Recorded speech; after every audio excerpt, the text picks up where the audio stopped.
guys, happy Thursday. This is Frances. I'm here with the UNLV Rec Center Group Fitness for some yoga. So I know yoga's on the schedule with a few other teachers, and I don't know what they're doing. I might be completely wrong, but I was going to assume that they were going to teach a vinyasa class, a little more active. I'm going to be leading you through a restorative class. It is Thursday. We're on the way to the weekend, so it's a great way to wind down. We do hold the poses anywhere from 2 to 5 minutes. It's a slower practice, so it's a nice counter to an active vinyasa, the more active yoga flows. If you don't know what a vinyasa is, watch one of the other classes, I'm sure they'll explain it. It's also good as a counter for some of the more physically demanding things like boot camp, cardio, Zumba, weightlifting even. Sometimes you have type stuff in weightlifting. So, today's practice is going to focus on the hips and the back, which seems to be something everyone and anyone can use. So, the first pose today is going to be child's pose. So, I'm going to take the traditional child's pose, so big toes touching, knees wide, and slowly melt yourself forward. So I was going to say mat distance, but honestly restorative you can do on the couch, on your bed, on the floor, on carpet, on a plush blanket. And just to let you know, I do have 2 blocks with me. If you don't have blocks, use a pillow, use books, use Amazon boxes. Black Friday just passed. I'm sure you guys have some packaging, maybe, hopefully. I'm not. I spent way too much money. And just stretch your arms forward. Now, with each breath in, see if you can reach forward. With each breath out, see if you can press your hips back. Really feel into that spine. Likewise, I did just mention the blocks. If you want to add in a little more opening, you can place your elbows or your forearms, some part of your arms, on the blocks. You can even take your hands to prayer position, bring your thumbs to the nape of your neck. And just take some deep breaths.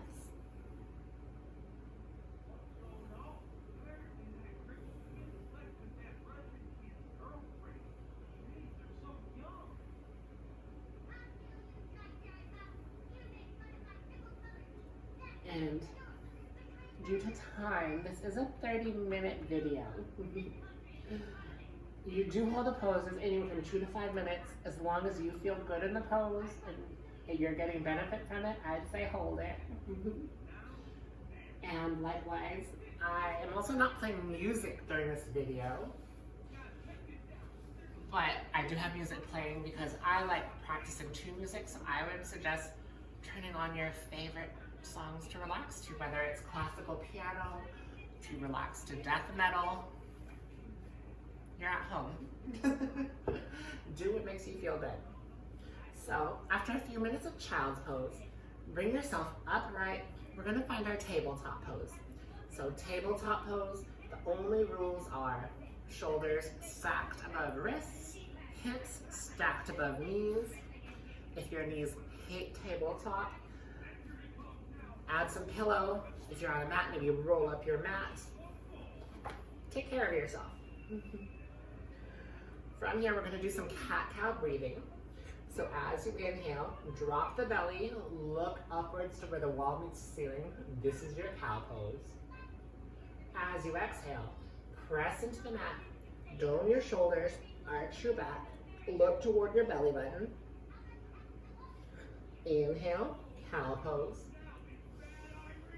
Exhale, cat pose. Go through this a few more times, as fast or as slow as you'd like. I personally like going slow, but I know some people that do like going through it fast. However you like, that's perfect. From here, Once you feel like your spine is nice and articulated, step your right foot back, toes on the mat. Just shift yourself back and forward a few times, feeling into that ankle, those wrists. And then when you're ready, we're going to lift the right foot and step it right outside of the right hand. And slowly slide that left leg back as far as you can. And hold it here for our dragon lunge. So you start to feel it in your right hip, maybe feel it in your left quad. Now I'm on a yoga mat, like I said, and you can do this anywhere. If you're on a mat, feel free to have your right foot off of the mat. You're not 5, and I mean, even if you are 5, the floor isn't actually lava, so it is completely safe to practice off of your mat. Now, after you've held this for a little bit, if you can go down to your forearms, go down to your forearms. If you can go down to your chest, go down to your chest. Now, if you have some props, like my blocks, or if you have books, or boxes, or pillows, you can always use them if it feels uncomfortable to go down that low. Or you can use it as a midway point. Maybe you can't quite put your forearms on the floor, but you can put them on a block.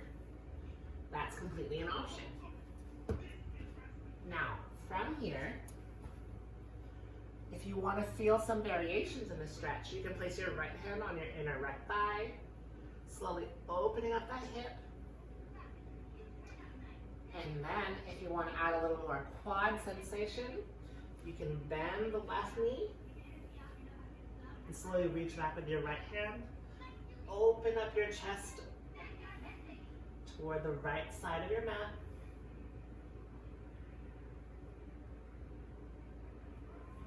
And then after 2 to 5 minutes, like I said, slowly release with control. Now for our next pose, you're going to keep your foot right where it is, and you're just going to heel toe it, slowly slide it over toward the left side of your mat. And slowly bring your knee down. So we're taking what's called an yin swan. If you've taken a normal vinyasa class, I'm sure you've heard of pigeon pose, half pigeon. So if you want more sensation, bring your shin parallel with the front of the mat. If it's too much to do that, bring your right foot closer toward your pelvis. It's your practice. Make it fit how your body is today. Now first, walk your body back. Walk your hands back towards your hips. Bring yourself upright. Now see how your right hip is feeling here. You can also see if your hips are squared with the front of your mat. If they're not, you can always take a block, put it right underneath your right tush, a support, or a pillow, like I said, put a prop right there. Now if you're feeling plenty of sensation here, stay here. There's no reason to change the pose.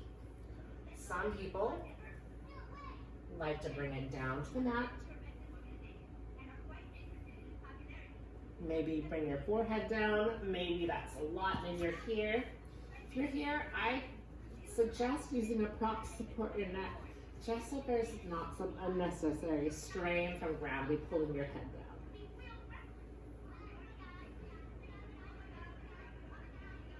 down. Now, this pose, it's one of my favorites. I do find it to be more of a slow burn.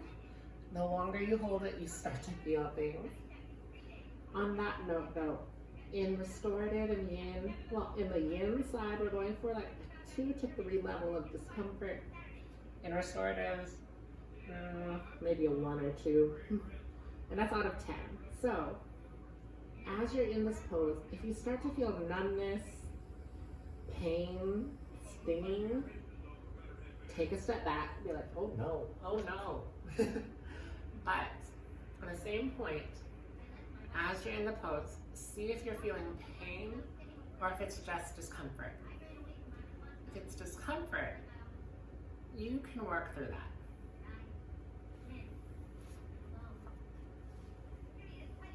Just checking the time.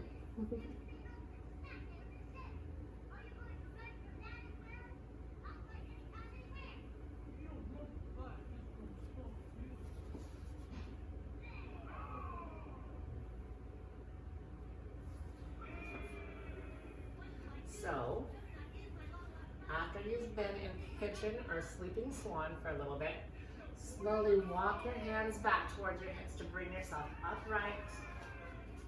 And now you're just going to shift into your right hip and swing your left leg in front of you, making a figure 4 shape with your legs. The right foot is on the inner left thigh. If that's super uncomfortable for you, you place the right foot on the left calf. Figure out what's good for you. If you want, no, yeah, we're gonna leave it there.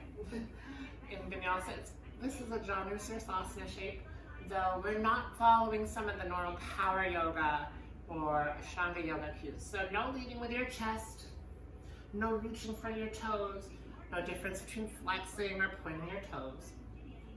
You're just going to shift your body to be squared with your left foot, and you're just going to let yourself melt forward.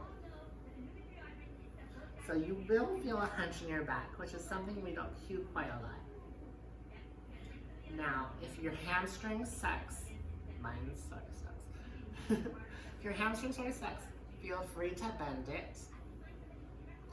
If your hamstring is awesome, you can always take your prop and place your left foot right on top of it. Now, as for your upper body, if you have a pillow, a firm pillow, I don't think a soft pillow would do this, or blocks, you can always place blocks one on top of the other. And just like in Sleeping Swan, support your head. Now the fun thing about props is that you can check how you're doing. Like I said, with each breath in, breathe in some openness, some freshness, some energy. With each breath out, see if you can sink into the pose just a little bit more. So with props, it's nice because you can turn, with blocks, it's nice you can turn them to a different setting. You're like, oh, look at that, I went down a little. Oh, look at that, I went down a little more. And you can have your hands down, you can have them grabbing somewhere on your leg. This pose is your pose, and by all means, do what you want. So for the last pose on the right side, we're gonna sit crisscross applesauce with the right leg in front. Now with the right leg in front, you can either have that or you can have shin on top of shin. So it's important that we're not doing lotus, so we're not putting our feet into the hinge of our legs and our hips. We're just placing them right on top of each other, flexing the feet to protect that leg, and then just fold forward. Now, I really suggest just doing easy seated position, right leg in front. Not quite sure if they're going to make the video or not, so this will be interesting. Right leg in front.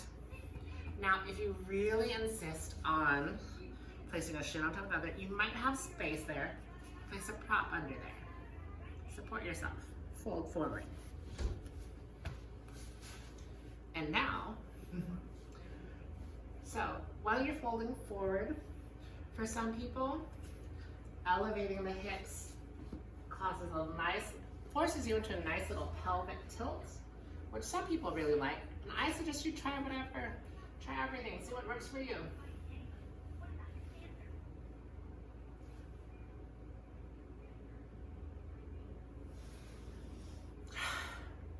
And start to feel this on your right hip some more.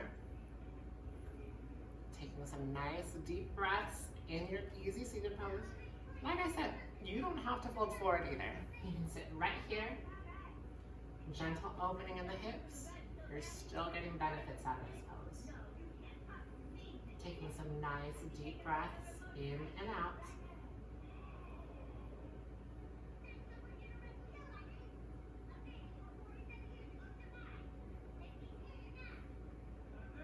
Now, after holding your fire log double pigeon, that's what it's called, the shins are on top of each other, or easy seated crisscross applesauce. I do teach elementary school yoga, so I do call it crisscross applesauce.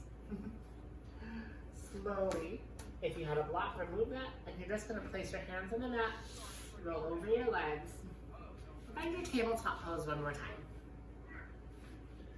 So from your tabletop, you can cow again a few times. If you want to take a child's pose, you can take the normal child's pose we took, the traditional child's pose we took earlier. Or if you want to have your legs together, you can even have your hands down by your side. And then we're going to do all of that fun stuff on the left side. So left toes back, stepping back and forth,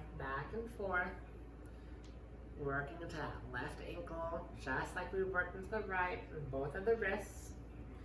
And when you're ready, left leg slowly comes to the outside of the left hand, sliding that right knee back as far as you can, and finding your dragon. Now it's important in your dragon now to be mindful because it's the second side. So now from here we can feel, oh, is one side tighter than the other? And some people have different viewpoints on this. I am going to personally say, I think if you have a weaker side or a stronger side, your weaker side is your baseline. That is where you should be working out to. Bring the stronger side down for a little bit. The weaker side will strengthen eventually, but if you do it this way, you'll be in balance, as opposed to you pushing the weaker side as hard as you can, pushing the stronger side as hard as you can. In the end, that might just end up widening the gap you have between the two. My left side is definitely tighter. I can feel it so much.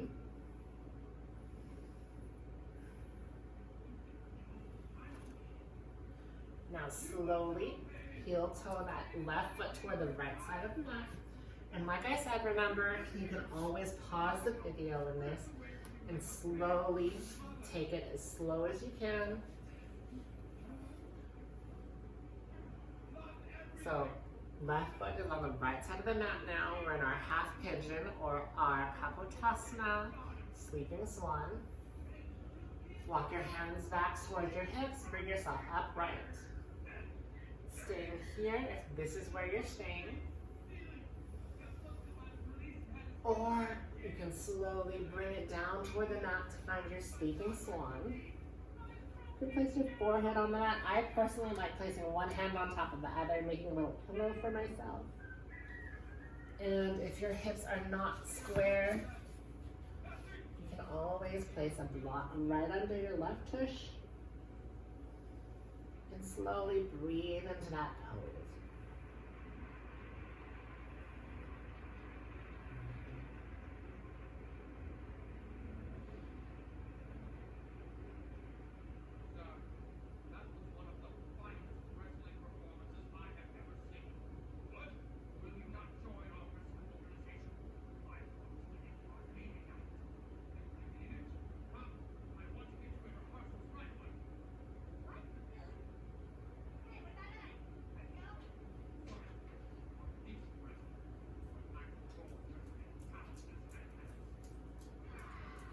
The fun thing about doing yoga at home is you get little breaks. So this is my dog Coco, everyone. He's very happy to be part of your yoga practice today. So after a few minutes in your sleeping swan, or if you stayed up the whole time in your swan, your half pigeon, if you place a block under your tush, remove that. You can slowly lean into your left hip. Swing that right leg in front, find that figure four shape with your legs. So left foot is on the inner right thigh, or left foot is on the right calf. And from here, shifting your body to face your right foot, slowly fold forward. Letting your hands lay wherever they are, just let yourself melt. With each breath in, just see where you are, be mindful. Maybe with each breath out, you feel your body starting to release a little bit, letting yourself lower just a little bit. Like I said, there are variations. For the more flexible, the warmer people, you can place a block under your foot. If you are all the way down, you can always grab for your foot. Just add a slight stretch. Try to not exert yourself overly so, if that makes sense.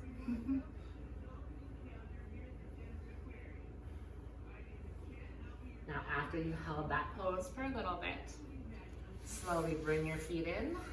Easy seated position with the left leg in front, or double pigeon, fire log, left shin on top. And as you inhale, nice and tall with the spine, press that seat bone into the mat, reach the crown of the head up, and slowly fold forward.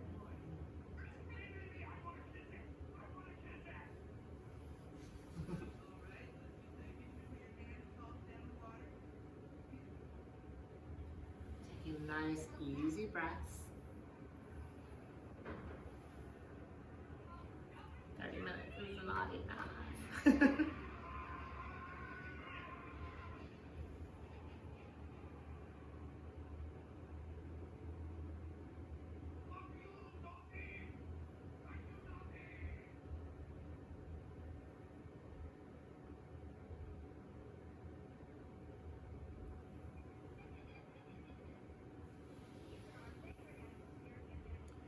From here, once you've held your pose for as long as you want, slowly come back upright, and you're just going to slowly lay down onto your back. I want to turn just because I'm more comfortable that way. And because the light on that side would shine straight into my face. So once you're on your back, bend your knees, soles of the feet on the floor. Bring your feet in so that your heels are just reachable by your fingertips. You can just brush them. And keep your feet hip distance. If that's uncomfortable for you, you're more than welcome to have them a little wider, but try not too far. From here, grab your prop, block, pillow, box, whatever, book. You're slowly going to press into the floor with your feet. Lift your hips up just for a little bit. Promise it's not an active glute bridge. You're good. It's a supported bridge. So slide your prop right underneath your seat bone and just lay down onto it.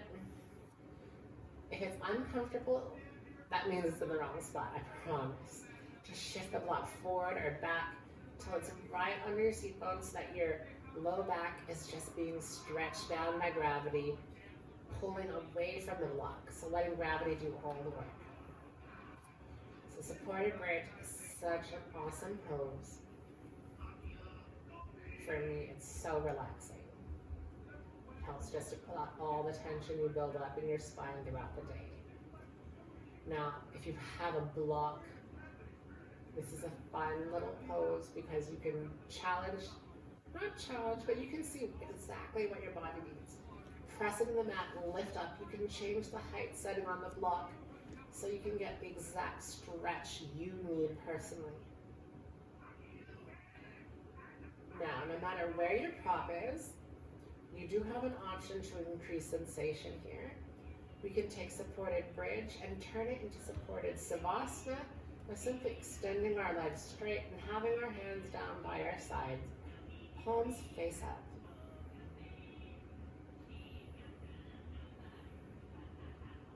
Taking nice, deep, easy breaths in and out.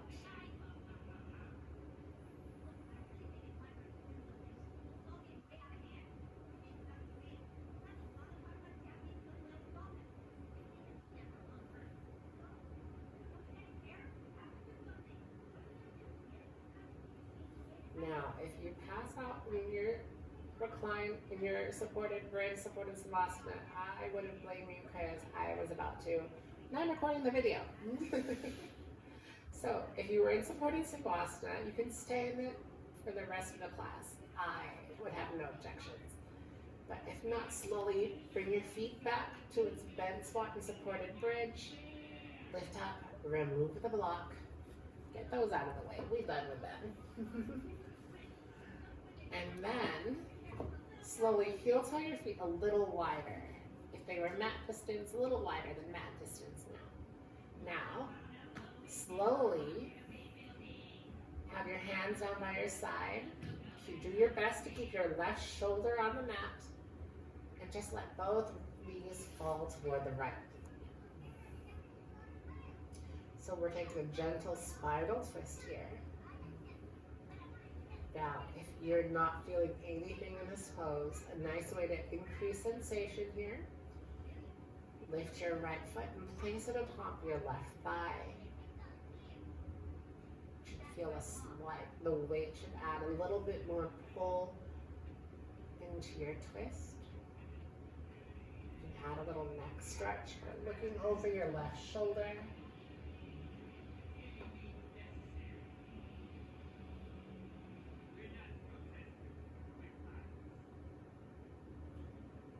And hold this for 2 to 3 minutes.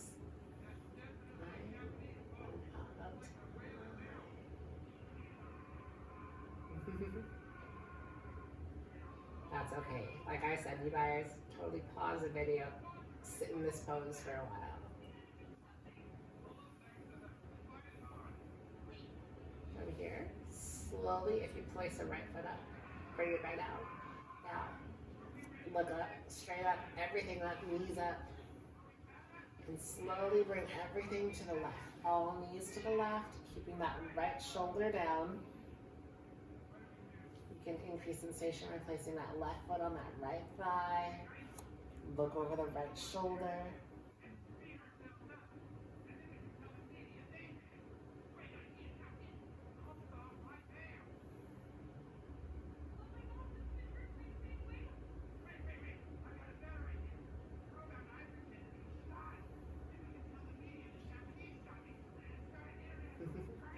Holding this pose for as long as you need.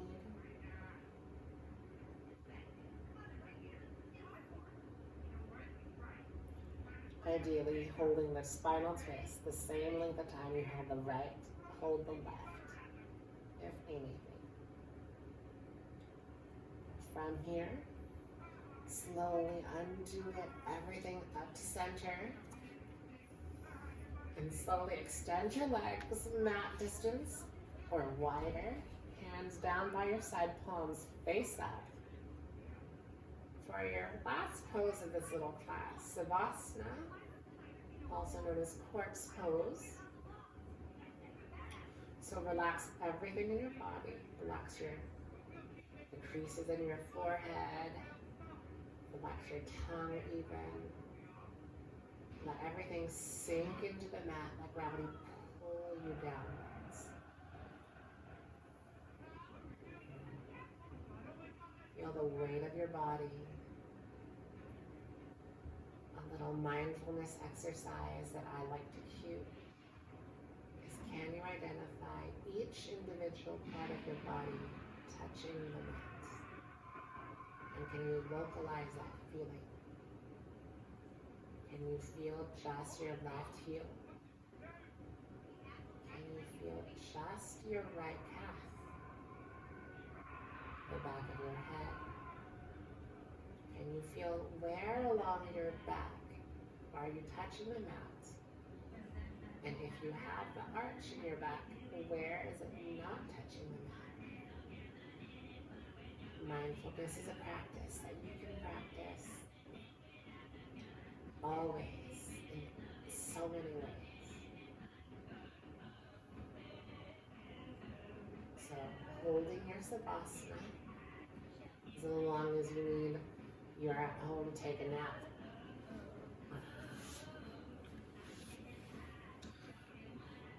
One thing I do want to ask you to do, did just finish Thanksgiving, so gratitude is something we can all use a little bit more of. So while you're laying down, place one hand upon your chest. Place your second upon your first. And while you're in Savasana, just take this moment to be thankful for everything that is within your grasp. Feeling your heart beating, feeling your breath, feeling the rise and the fall of your chest and your belly.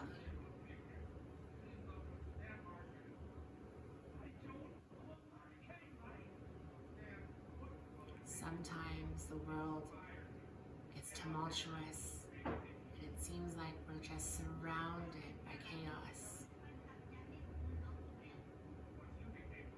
But know that there's always something we can be grateful for. Something that we can always be thankful that is with us. And sometimes that's all that we can hold on to.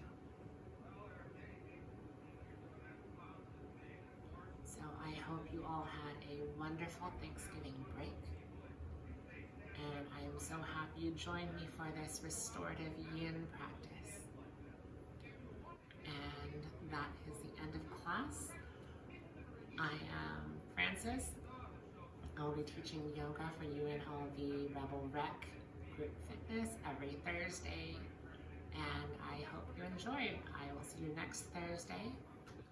And that's it.